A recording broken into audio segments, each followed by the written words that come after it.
Hey, I'm Terry Records. And I'm Jason Nordhogen. Welcome to 5 Proven Strategies to Find More Money to Invest in Real Estate. Hey, you know what? I got started in real estate years ago with a $5,000 inheritance from my grandfather, and I took that up to $6.5 million.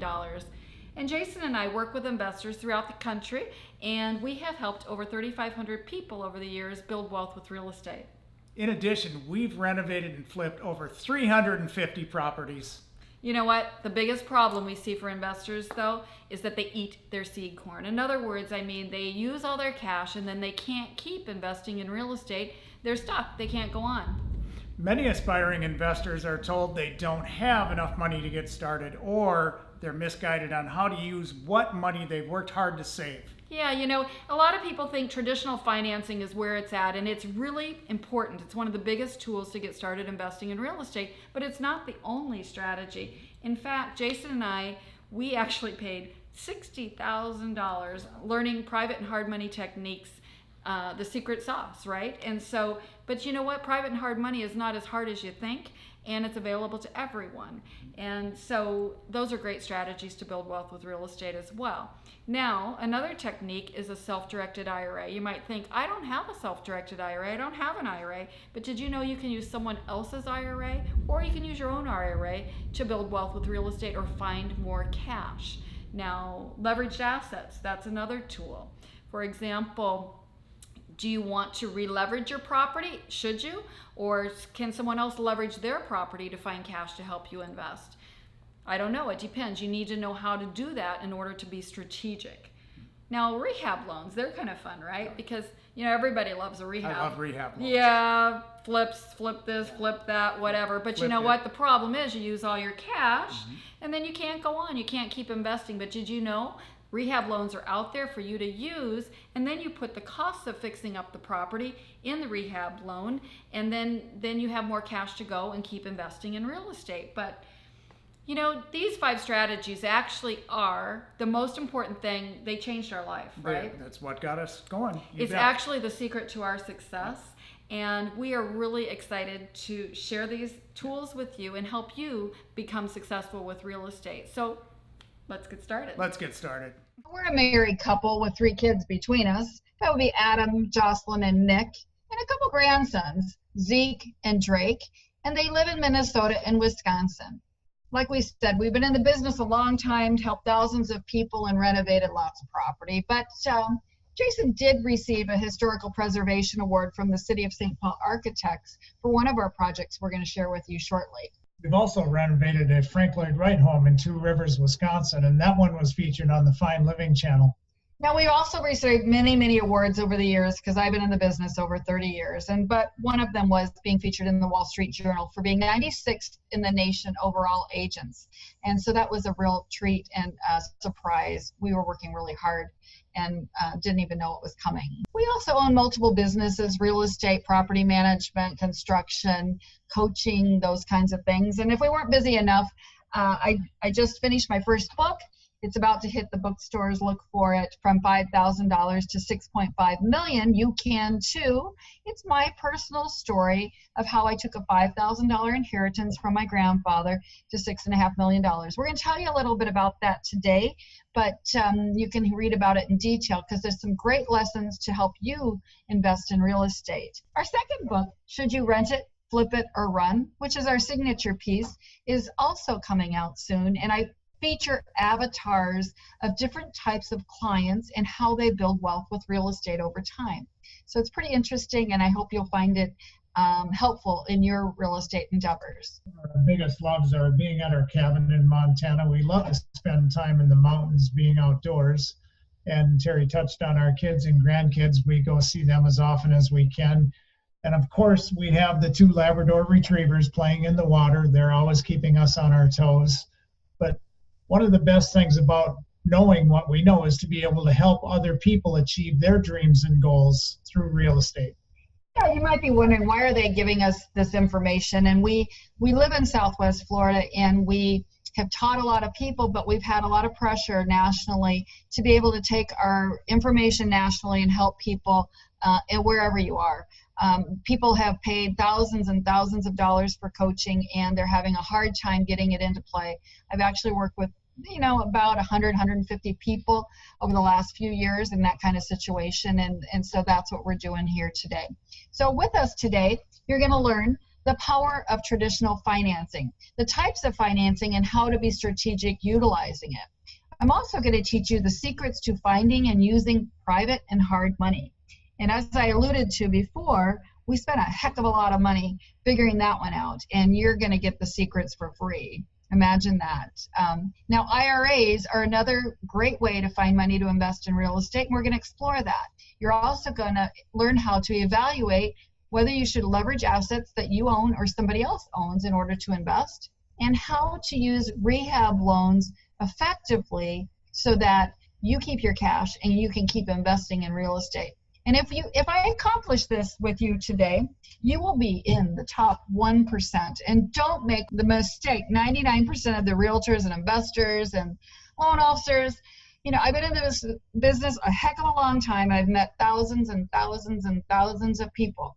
And I will swear to you that there is less than 1% of the people out there that know the information I'm about to show you backwards and forwards and are able to implement it in a great way. People tend to show you and expose you to whatever it is that they understand, and they haven't spent the time learning like you're about to learn today. If you learn these concepts in and out, backwards and forwards, you will achieve something magnificent, your dream, because there's a lot of strategies here that will help your cash go a little bit farther. Our goal for you today is that you get a golden nugget, a simple thought, a technique, a simple strategy that can change your life in some kind of a way and move you forward to accomplishing those goals.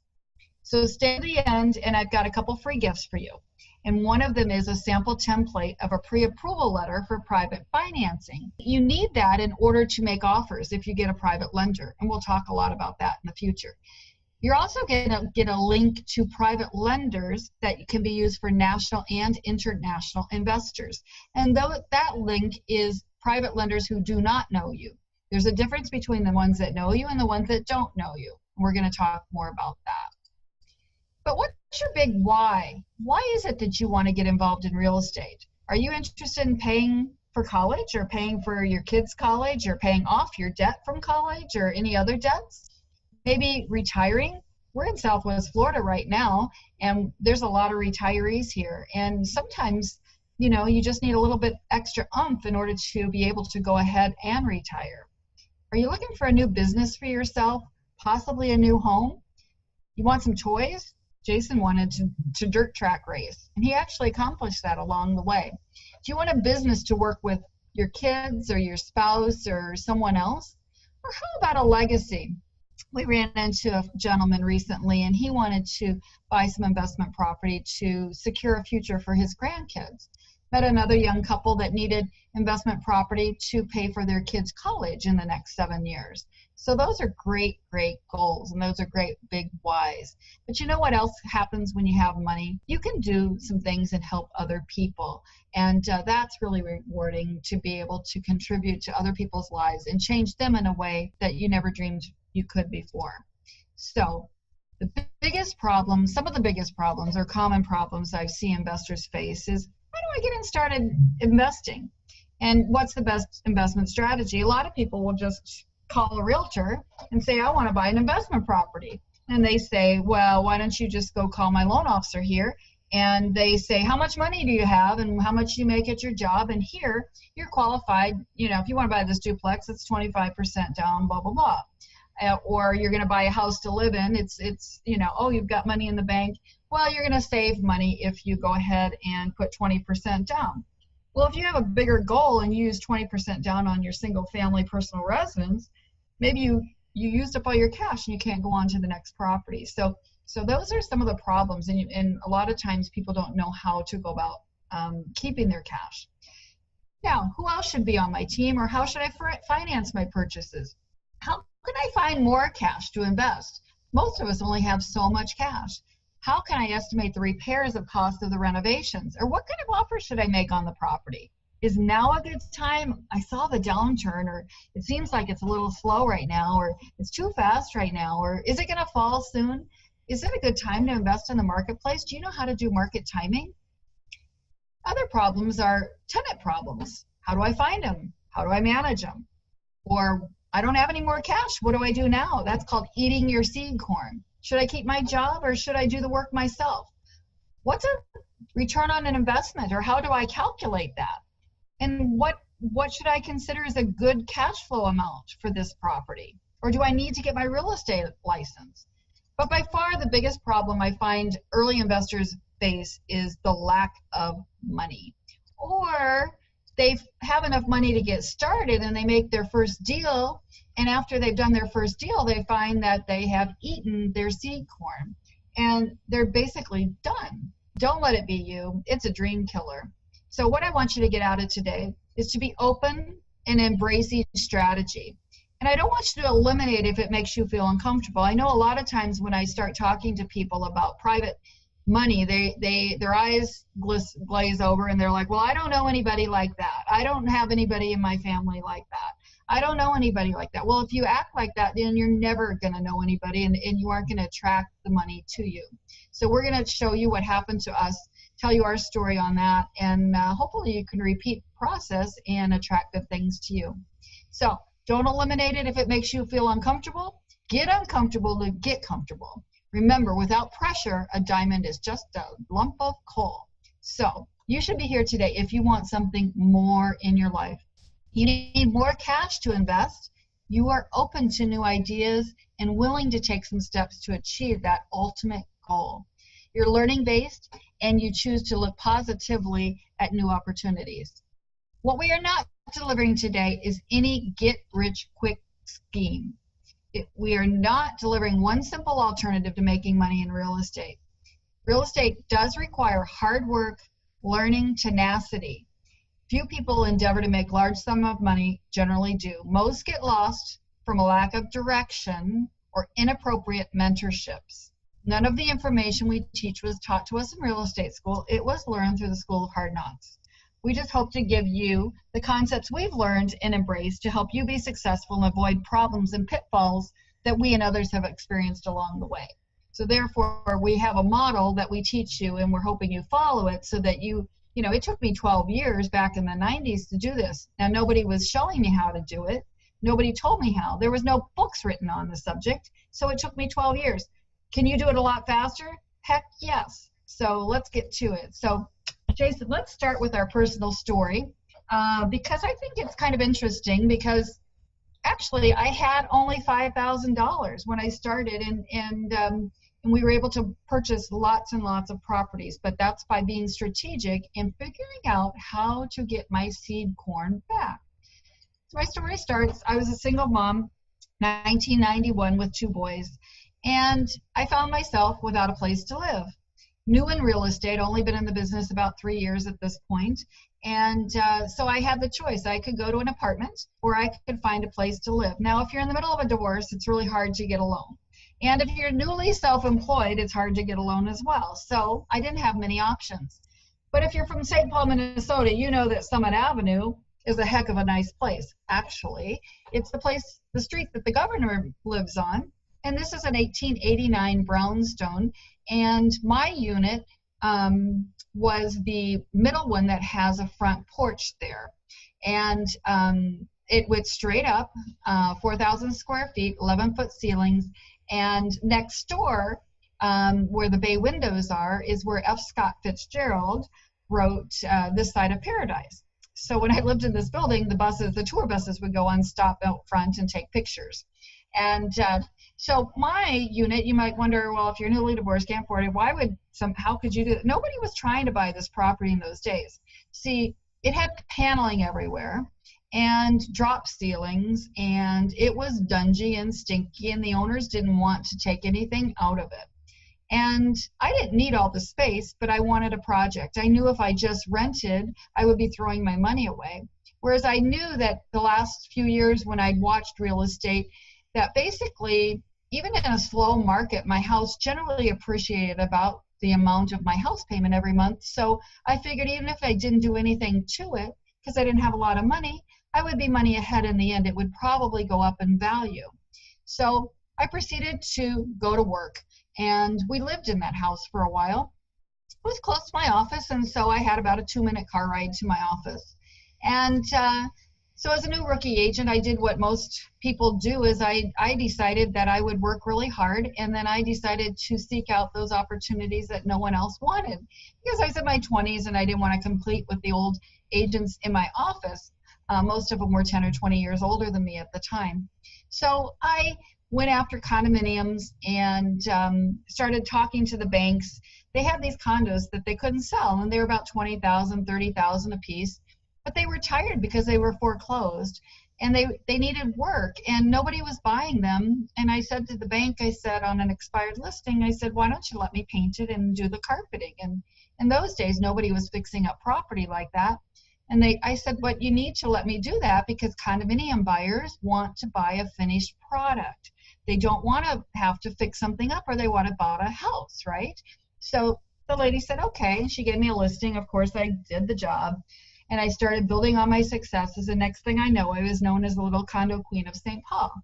And I got this, shortly after, I ended up getting a listing on Dale Street. And it was a twin home, kind of like the brownstones that I talked about, but in a much different neighborhood, very close to that neighborhood. But this is what I call the transitional neighborhood. Dale Street is a very busy street.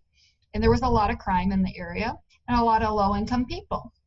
And these units sit right on the busy street leading to the highway. And I had the units listed for $12,900 a piece. So you own one half of the building. It looks like a duplex, but it's not. It's a twin home, so it has a common wall. So my new bank guy had an idea one day, because after 250 days on the market, nobody was buying these properties. He says, Terry, I want you to go there all weekend. I want you to hold an open house. And I want you to collect sealed bid offers on these 2 units for $12,900 a piece. So, it was Minnesota. It was winter, and it was cold, and there was no heat. And I had to stand there like a rookie agent, all weekend. And as I stood there, I looked around and I thought, well, what if I did this? What if I did that? And I realized my grandfather had left me a $5,000 inheritance. And I thought, I wonder if I could transform this. I wonder if this neighborhood might get better. And I thought, well, I'm going to bid $5,000 on one of these, but I better own the other side because it's connected, which was a good strategic move. And so I took a $5,000. I said I could get $5,000 out of my credit card. And I did so, and I made my offer, $5,011 each. And the bank took my offer. There was another sealed bid, and the guy had bid $7,500 each side, but he'd played with them. He'd offered him $12,900 before, but he did not perform on the deal. Now, what I did with this property is I didn't have a lot of extra money, so what did I have to do? I had to earn my money to fix it up. I never lifted a finger personally inside because I was a single mom with 2 kids and a job, and I had to work really hard. So I had to work hard enough to earn the money to pay the guys to do this. And so it took a while. We got it done, and then I had to figure out how to rent it out. Nobody was teaching me. The other agents in my office were laughing behind my back, secretly hoping I would not succeed, because I'd been the rookie agent, and I think some of them were old timers, and they just didn't want to see that. So they weren't supportive, and no one was helping me. Nobody was giving me any pointers. But lo and behold, I finally figured out how to rent the property. I rented them to Section 8 single moms, and they had a nice place to live because they were looking pretty good by the time I was done. It wasn't a full rehab because the property at that time did not call for that. The whole area was similar to this property at that time. So I rented it out. And then my next task was, though I had a lot of cash invested, how do I get my seed corn back? So I started searching, and I finally found a bank that said, okay, we'll refinance you. So what I did is I paid for an appraisal, and lo and behold, each unit came up and it was worth $40,000 a piece. So they gave me a loan for $25,000 a piece. I took my cash, I paid off my credit cards, and I still had $332 cash flow per unit to go ahead with. So I thought, that's pretty cool. That just paid at least for my car payment a little bit extra. And so I started dreaming a little bit bigger, and I thought, well, what if I was able to cover my house payment now? So I went looking for the next project about a year and a half later and found a little house that was $10,000 and kind of repeated the process. So now what had happened is I found more projects to go on with, and I kept going. And so each time I would do it, I would get a little faster and a little faster, and I would figure out I'd have a better working crew and I'd know how to find tenants better and all these kinds of things. Now, I didn't tell you, but I did eventually sell that property for $215,000 and $235,000 for the other side. And that's actually where Jason won that historical architectural award. Because what happened eventually with this property was it took about 10 years. And during that process, I'm going to show you where I met Jason and how. But we owned that property one day, and I started getting pressure from the neighbors. Well, actually, let me back up just a titch, because remember, I was renting it for $650 a piece. So what happened is I changed over tenants later on, and I realized I could get $850 because the rents were moving kind of fast a couple of years later. So when I had $850 aside, I thought, well, I wonder if I can refinance this property again. So I paid for an appraisal, and it came in at $80,000, and I was able to take $40,000 out a piece, or maybe it came in at $65,000. I can't remember the numbers exactly on the appraisal, but I know I took out loans for $40,000, and then I was able to take that cash and go buy a couple other properties. See, when you refinance property and take out that cash, that's not a taxable event. And I still have the same tenants in the property.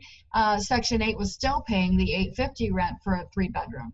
Now, eventually, this property would continue, and there's a lot of pressure on rents over this period of time, and the rents raised up to $1,200 a side.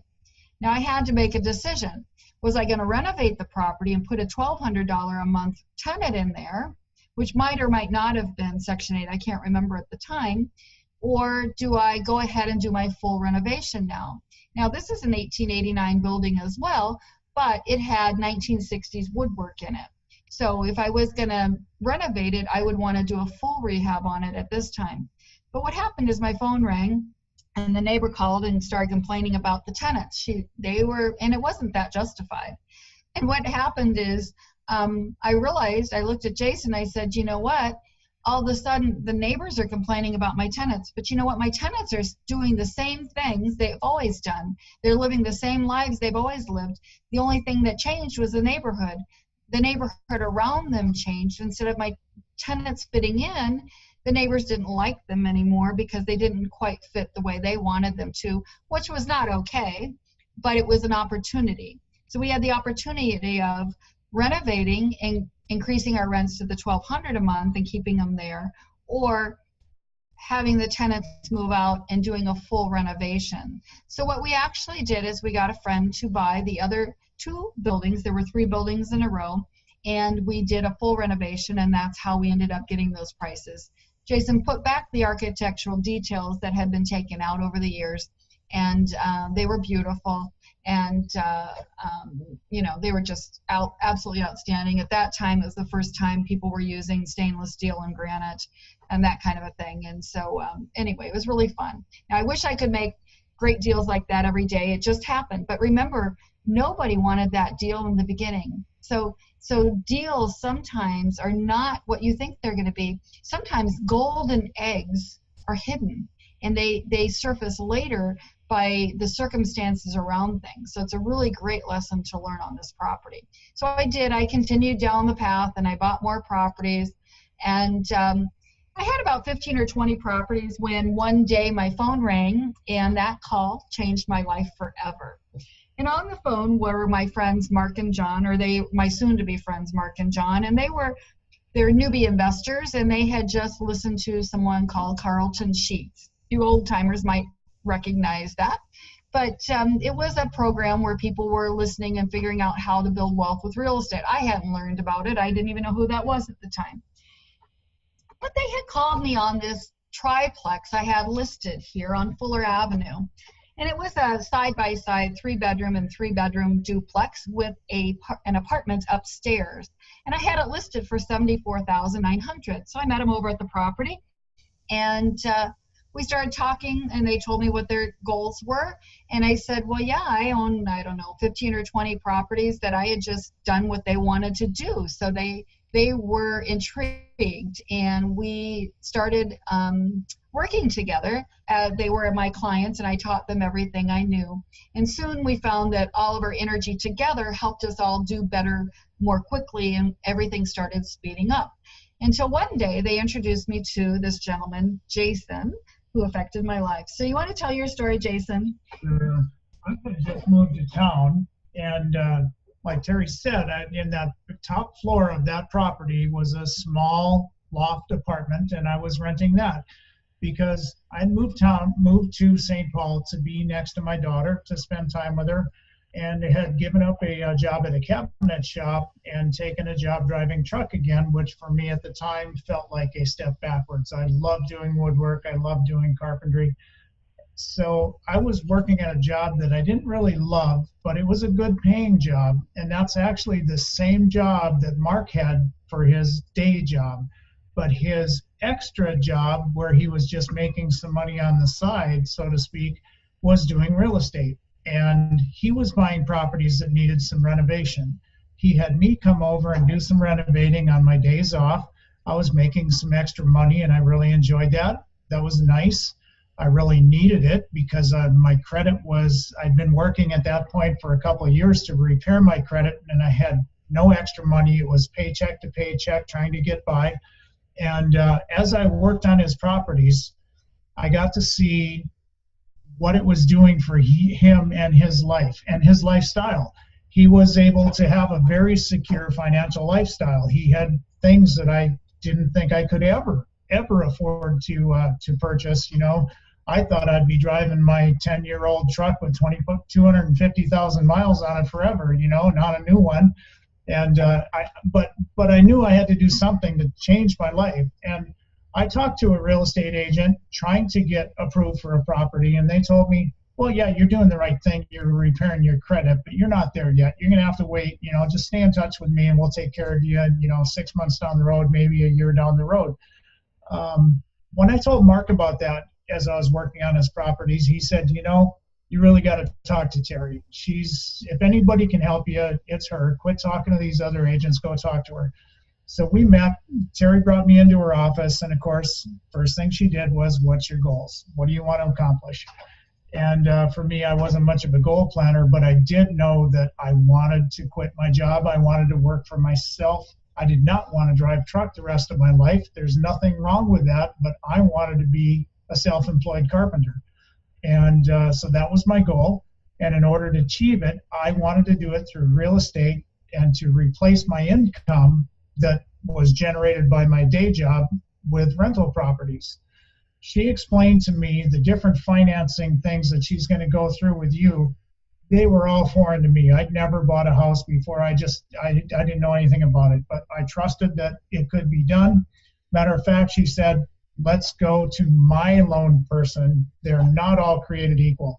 So I did, and Terry went with, and within about a day, maybe 2 days it was, but I just had to do a couple of simple steps that the other person wasn't willing to do. And with a letter of explanation, Doreen was able to finance me with no problem. It had to be just a slightly higher interest rate, 1 or 2 points. I think it was 2 points higher than the going rate. But that allowed me to buy now instead of waiting another year. I was all for that. I wanted to buy now. So I was pre-approved and ready to go. That was pretty exciting. So I talked to my family, and I was able to borrow $30,000 from my mother. Okay, so with that amount of money, Terry said, that's a nice nest egg. Let's not waste all this on one property. Here's what we're going to do. She laid out a plan, and within 6 months, we scoured the market, and within 6 months, we came up with 2 duplexes and 2 single-family homes, one of which my daughter and I could live in. One was a rental, so that gave me 6 properties, and 5 of them were income properties. And the money that it produced, that replaced my job. So I was just delighted. I quit my job, even though, you know, I mean, realistically, I could have went on to buy more properties had I had I stayed with that job, but I was ready. I was ready. Oh, for the move. instead Yeah. you started dating me and we got married. So Yeah, so within a year and a half or so, we were married.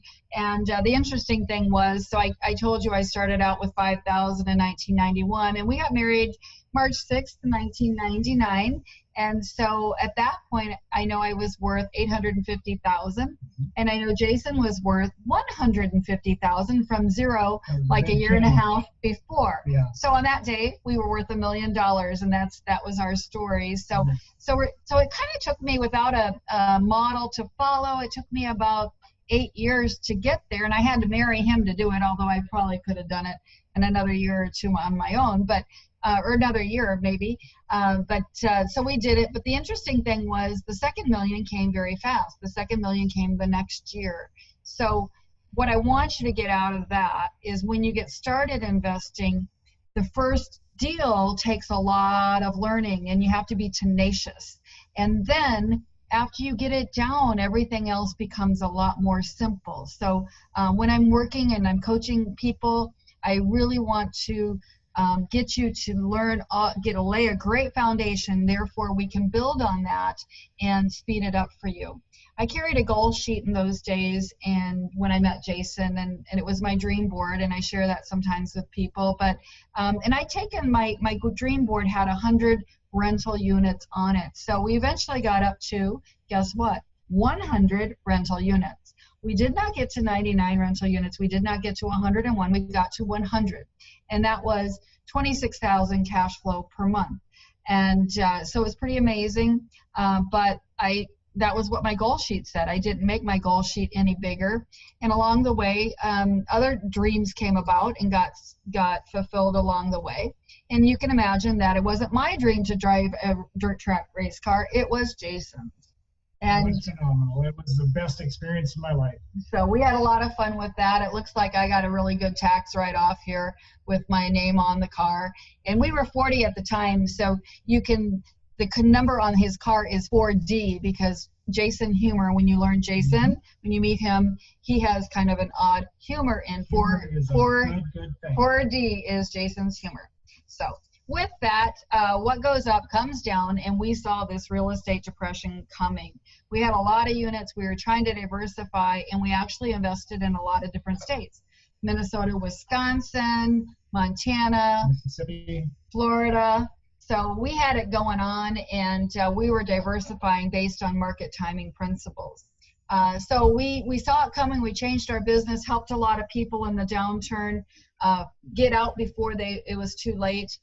In some cities were worse than others, and it was a trying time, because that downturn took a lot of years, 5 to 7 years. And the way I talk about it is, we would approach people who were behind on their payments, and we would negotiate short sales for them on their properties to get the banks off their back. So essentially, they described it like this to me one day. They said, Terry, I was walking around with a big backpack full of rocks, and I felt like I was going to jump off a bridge and die. And you came along and you took my backpack and helped me out of that situation. And we did that for a while, but I got kind of torn out. And after 5 years or so, I'm like, I got to do something else. And we saw an opportunity in North Dakota. Yeah, and we know I had a truck driver's license, so. Yeah, so I'd identified hauling oil. If you had your 4 trucks going around the clock, you could make $1 million a year. So we went out there for a few years, and we were at the point, we had 2 trucks, and we were going to buy 4. And I realized that real estate was healing. And so we had made the break from Minnesota, and our dream is in Montana. So we went ahead to Montana to fulfill that dream and got our licenses there. And while we were there, we heard on the news, there was a radio, and it says, oh, this education event's going on. I said, hey, we got to go listen to that education event, because we used to teach people in Minnesota, and let's get back at it, and this kind of a thing. And when we went, what we realized that even though we were building wealth with real estate, there was a couple strategies that I didn't know how to do.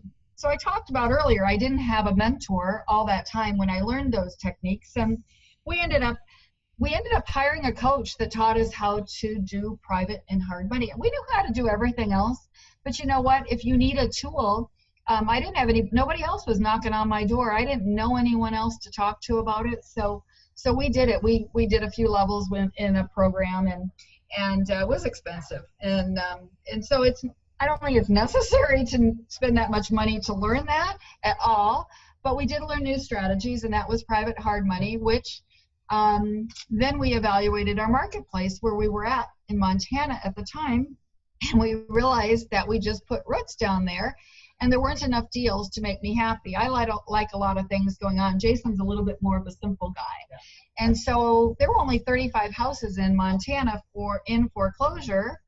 And I did my research, and I found out there were 5,500 in Cape Coral and 5,500 in St. Paul and 35 in Montana. So it wasn't going to work for me there. We had to go back to one of them. Yeah, so it was very simple math. I mean, there's only so many deals to be had, and the bigger market areas certainly had more deals. Right. So we packed up the truck the next day, drove to Southwest Florida, and within a week we drove back and packed our things, and we were here by Christmas a month later. We actually had to give up my dream home. I put my dishes in the cupboard, and this is the kiss of death. And I said to Jason, I'm putting these dishes in here, and I'm never taking them out again. I love this place. I love this. I could hike in the morning, whatever.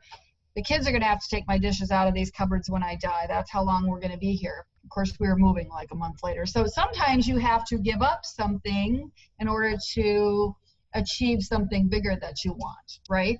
And that's what I did at that time. So we got to Southwest Florida on Christmas Eve, and around New Year's I saw a girlfriend of mine was staying on Sanibel. So I said, let's have New Year's Eve dinner. So we did.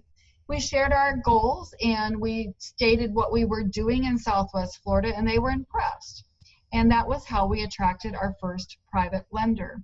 Now that conversation was pretty interesting, and we had gotten coaching on how to do that, and it worked. And when we had gotten there less than a week before that, we had no idea who we were going to get private funding from, but we did it. And consequently, we treated our private lender well, and we never used a penny of our own money in the first couple of years doing these first rehabs, and it was pretty amazing. And once we did our first deal with them, they made good money in a short 2 months and 1 week. They made $12,000 on their money, and so they were happy. We made 30. We were happy. So we continued that partnership together. We didn't do it as a partner. We did them as private lenders. But after we treated them well, they found more money and invested with us. And so first it was $100,000, and later $250,000. And then as we got into it, we started to attract more people who wanted to give us money. In fact, just 2 days ago, we had international investors say, you know what, I got $300,000 that you can use on whatever you want to use. So what happens over time is you get good at what you're doing, and you will cause other people to approach you and want you to, they don't have the time to do what you're doing. And so, but part of doing a private lender, and I'll get into this in detail in a few minutes, is being able to attract that and present it in a way so that, you're doing them a benefit as well. Yeah, they're doing you a benefit, but you've got to make it a win-win. So we did some renovations. Sometimes they're big renovations. This is actually the after here is a vacation home.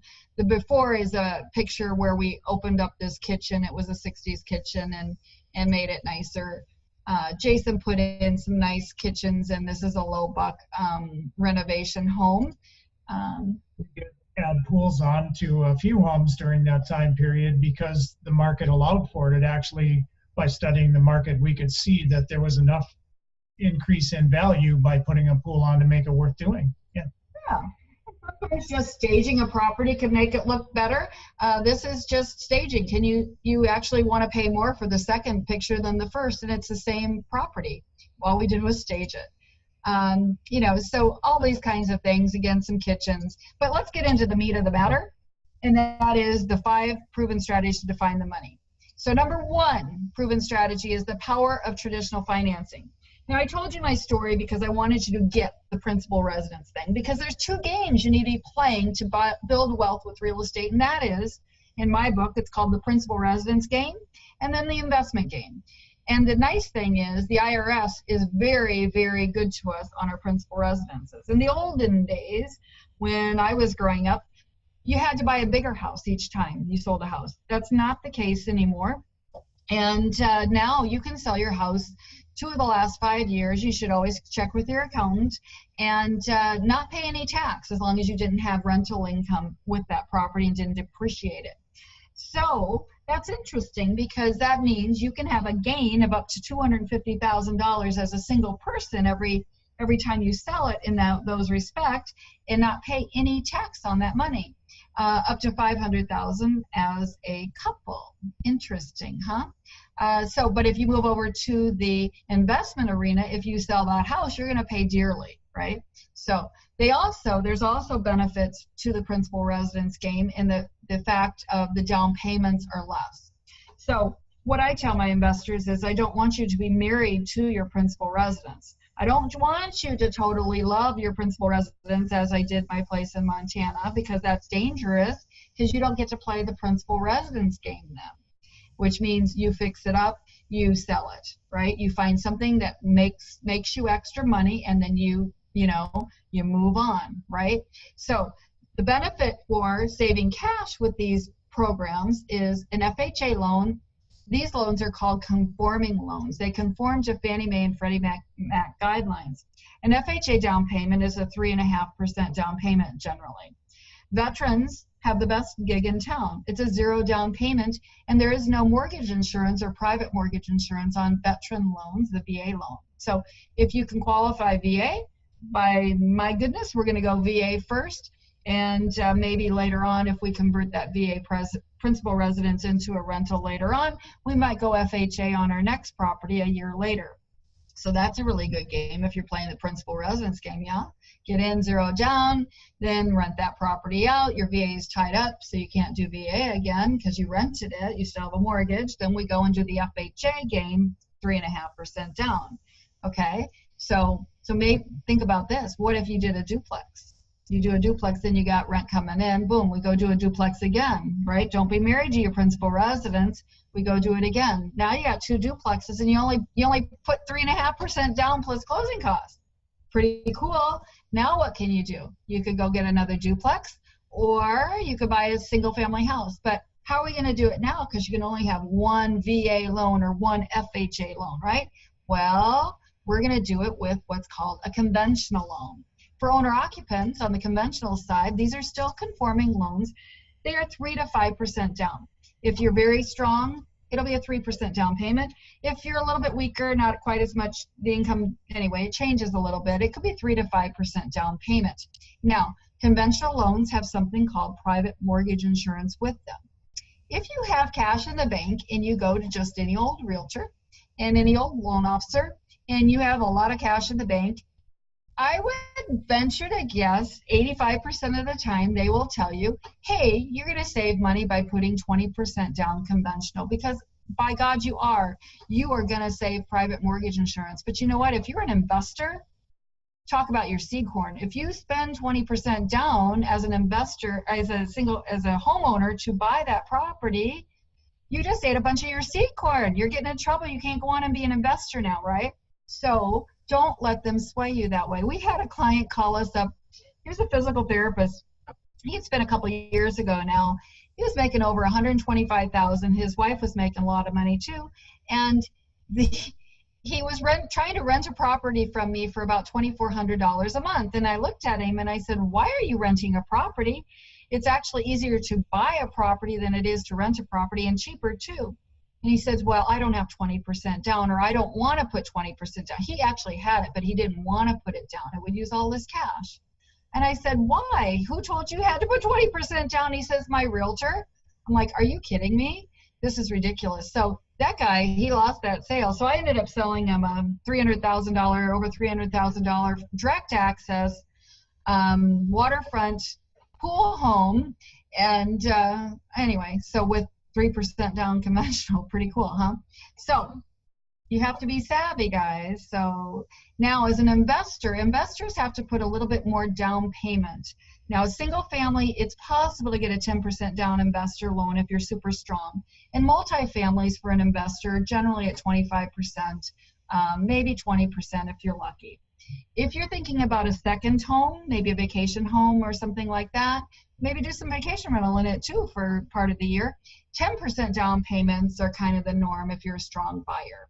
So that's pretty exciting on the conventional end. Now, there is something called a non-conforming loan, and that is when you don't quite fit the standards of Fannie Mae and Freddie Mac. And what happens in those cases with these types of financing is that the down payments increase a titch, the insurance pool increases, and your interest rate increases. So you pay more. But if you can't qualify for the lower stuff, so what? You just pay more. You got to get into the property to make money, right? So you do whatever you can do, but that's a non-conforming loan. Now, up until this point, to get these loans, there's three things that you've needed. That would be a job, credit, and cash. Now, those of you self-employed without verifiable income, it's tougher on the job side, right? So sometimes, you've got to show your 2 years tax returns right now. You've got to have good enough credit to qualify for the loan. You've got to have enough cash or a gift of cash to get this loan. But what happens when you don't even have these things? Can you buy a house?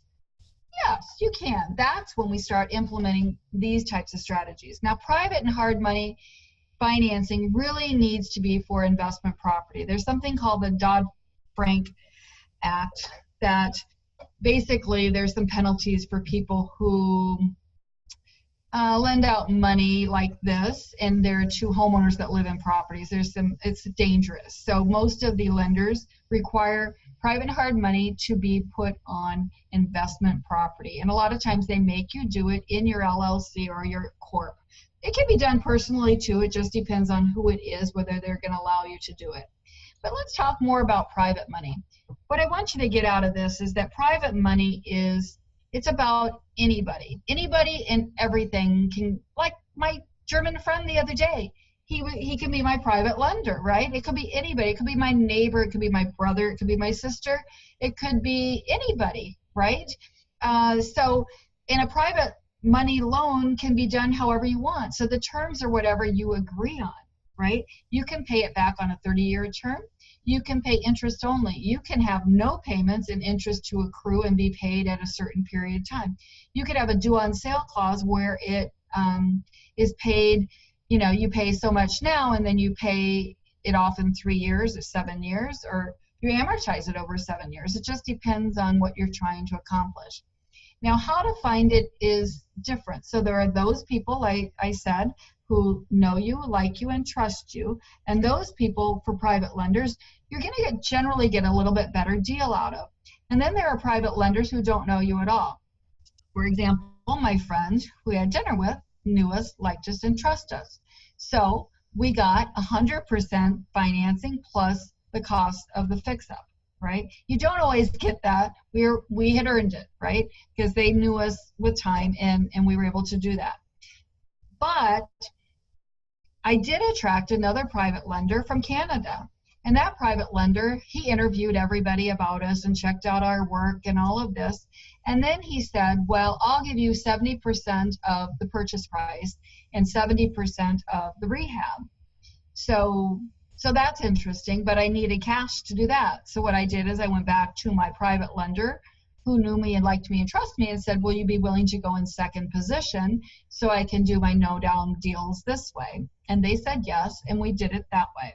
Now, private money you secure with a note, and you put the person that's lending you the money on the insurance policy as well. So it's all up on the up and up, and it's on the books, and they're guaranteed to get their money back. So it is secured, and there's easy ways to do that. There are other ways to find money for private lenders, and I'm going to cover that as we go through the rest of the steps, and I'm going to show you how these other steps can play in to help you find more people to do private money. Now, the difference between private money, hard money, and I mentioned before those three things, you needed a job, credit, and cash. Private and hard money is really about the property. especially hard money. Hard money lenders, people think that they might be hard to find, but they're not. You could Google them right now and you'll come up with some. And they're all going to tell you a little bit different story depending on their lending guidelines. But what they're doing is they're going to say, bring me a deal and I'll tell you the terms. They'll tell you some generic ones, but until you bring them the deal and they look at the whole thing, their terms aren't going to be concrete necessarily. So what are they concerned with? They're concerned, are you getting a good deal on the property? Is there equity in it? Is the after repaired value after you fix it up, is there enough stretch in there for what you're going to do to fix it up for them to take the risk to give you the money? So they might say, okay, I'm going to give you 70% loan to value on the purchase and 100% of the rehab costs. And so what they do is they might fund it and then they escrow those costs of repairs and they disperse those costs after closing in increments as you do the work. It's a rehab loan within that. So you can do that with hard money. Now, hard money lenders will charge extra points, and those are where they make their money, or the people that are helping disperse the hard money about. So it's kind of interesting. It's generally a higher interest rate. The payment terms are generally more 30-year term type of a thing, or maybe a balloon in a year or two. Some of them are only for 6 months or a year. And if you want to extend that loan, you have to pay extra points. 1 point is 1% of the loan amount. And, so it can be costly, and there are lots of closing costs that can evolve out of utilizing this kind of a technique. Now, proven strategy number 3 is how to use self-directed IRAs. I love self-directed IRAs. You don't even have to have one to love self-directed IRAs, because there's a lot of ways you can find money to invest in real estate. Now, think back, my lender, right? My private lender I keep talking about. The money she was lending me was out of her self-directed IRA. So what it is she had a person who was qualified intermediary to direct her IRA. So she moved her money out of wherever it was to the self-directed IRA. Then she told that person to wire me the money for my closing, and that's called a self-directed IRA. So now, when in 2 months and 1 week she made $12,000 on the deal, I sent her $100,000 plus $12,000 back, and it went back into her IRA. She could not touch that $12,000 because it's in an IRA. She has to abide by an IRA standard. So people with IRAs can become your lender. However, if they're going to do lending to you on the private money side, they cannot be your blood relative. So you really need to work with people who know what they're doing on these, so you don't mess up the rules, because you do not want to jeopardize someone's IRA and make them have to pay tax on it, right? Now, here's some other cool ways you can use IRAs. An IRA can purchase a property. So take, for an example, Jason. If Jason has a $200,000 IRA, he can direct his self-directed IRA to purchase that property for him. Now, rents are going to come in. He cannot live in that property. He cannot use it for personal use, but he can receive rents, but the rents go back into his IRA, and if there are bills to be paid, his IRA pays for the bills. So that's one way. There is another way. Say he didn't want to use all $200,000 for that property, or let's say it's a duplex. Say he said, well, I want to put as little down as possible.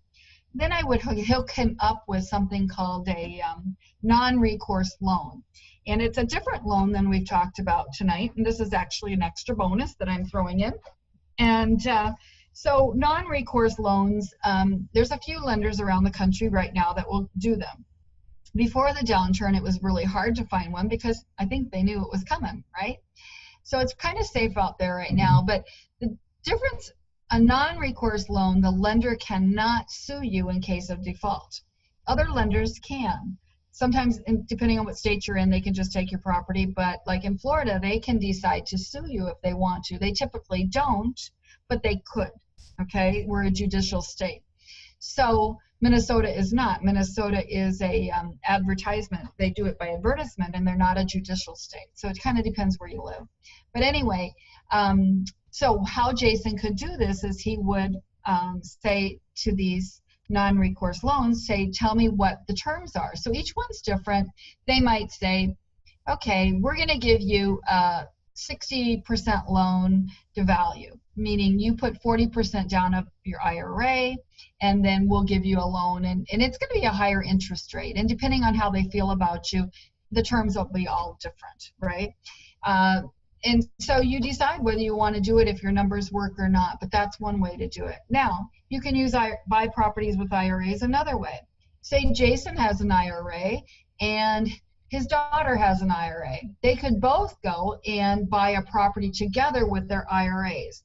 Now their IRAs, depending on how much ownership each one, if one was 60-40, then 60-40% of the rents go that way.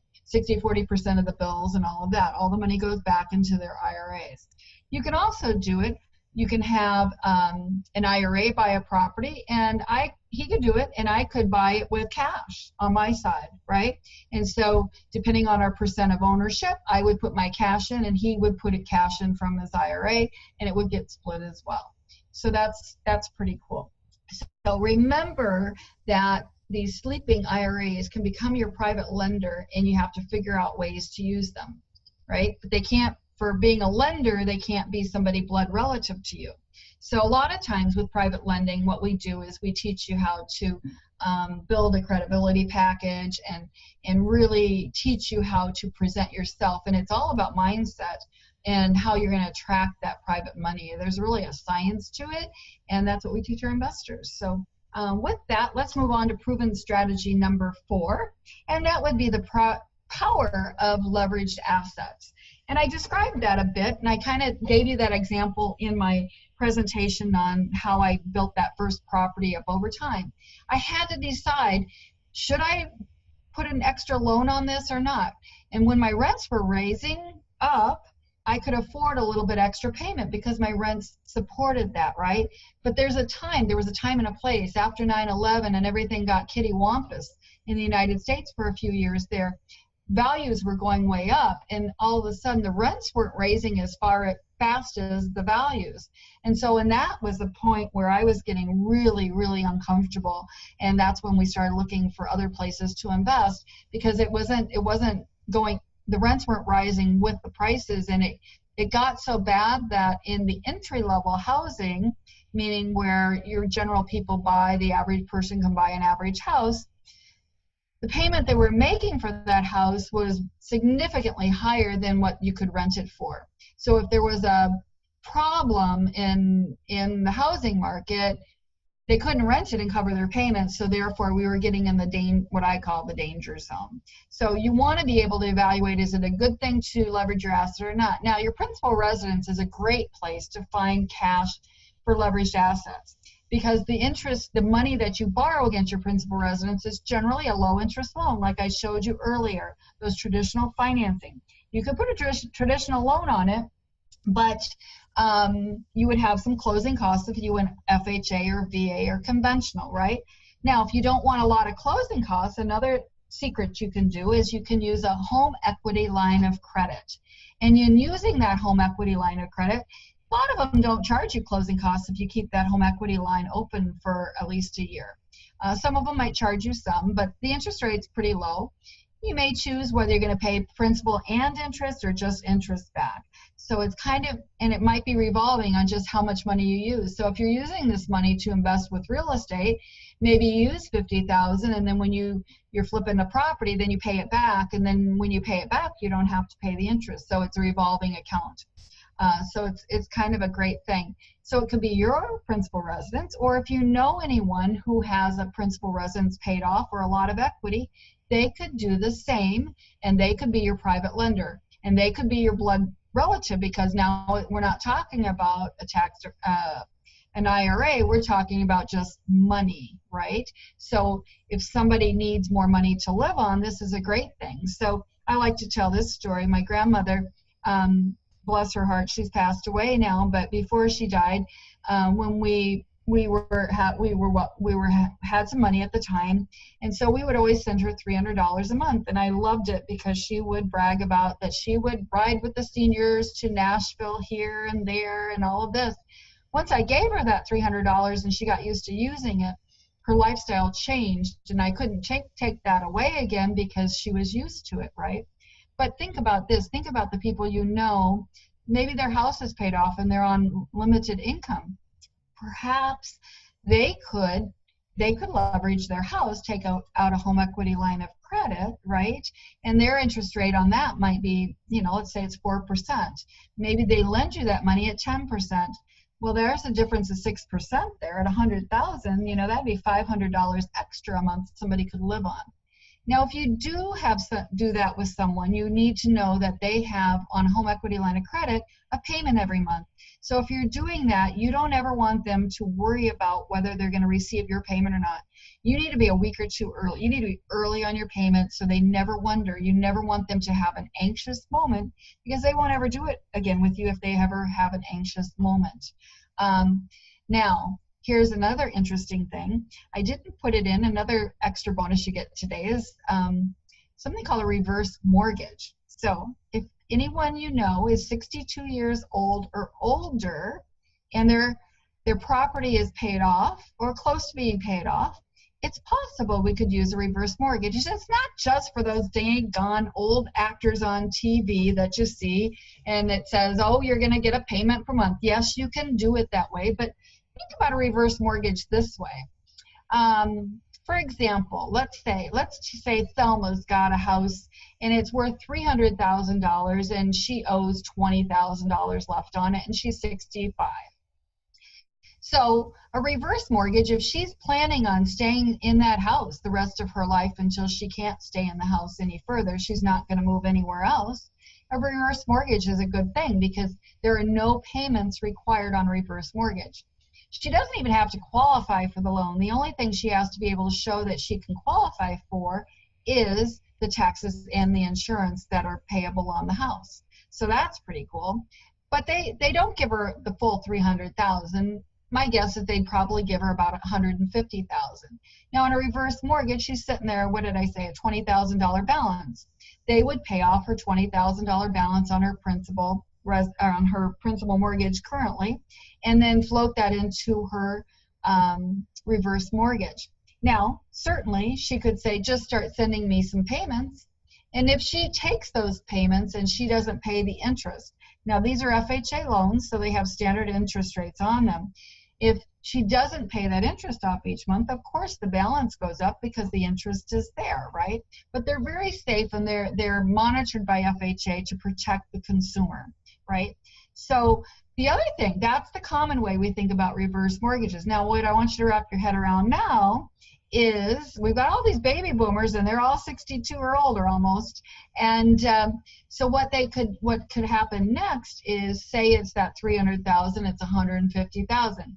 She could take the 150,000 in cash. Now they would probably pay off that first mortgage first, so she'd end up with 120 or 130 or whatever my numbers were.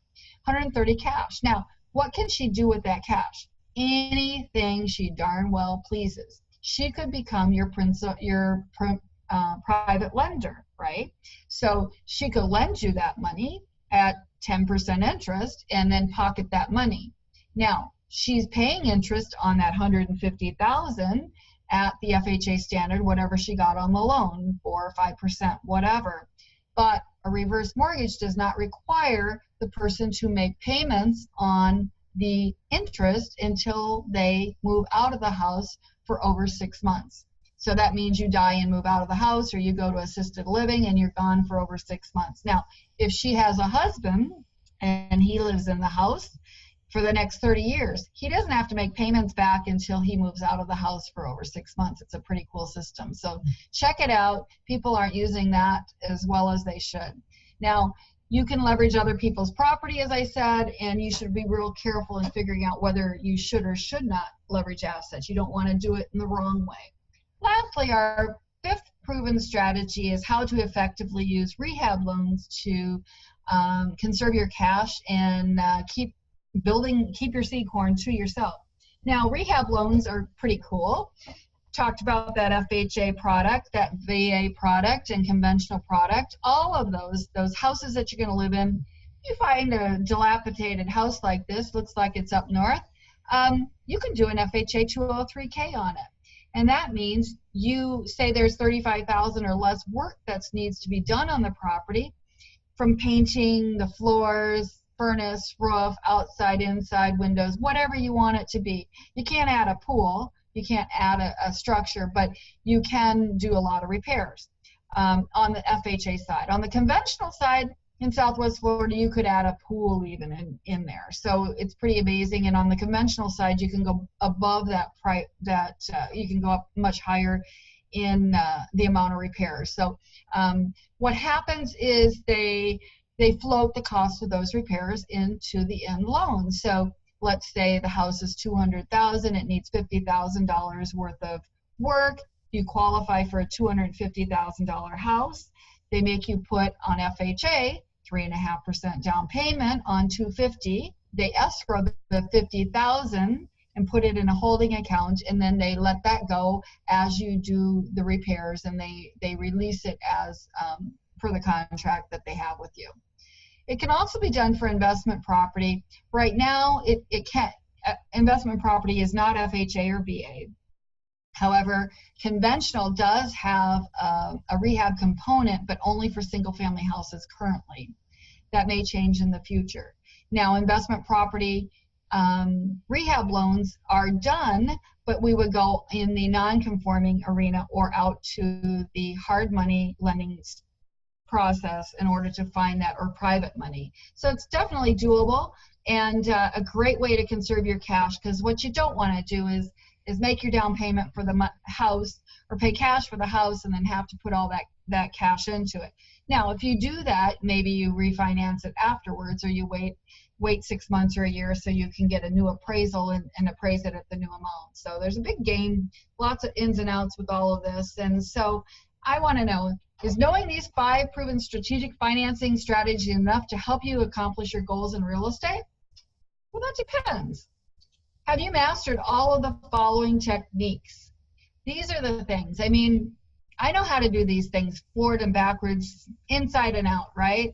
But you know what? You also know how to do the rest of these things. And so if you need to know some of these things, take note and make sure you learn them. So you improve your credits. If you have good credit, you've got more options. Simple as that.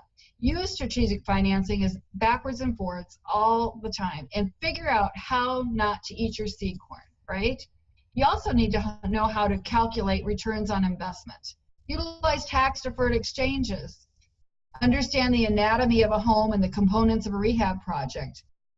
What should you do in what order to do the rehab project? How do you estimate costs of repairs of a rehab project on the spot? And feel confidently after viewing it and estimating them that you can go ahead and make an offer without getting in trouble, right?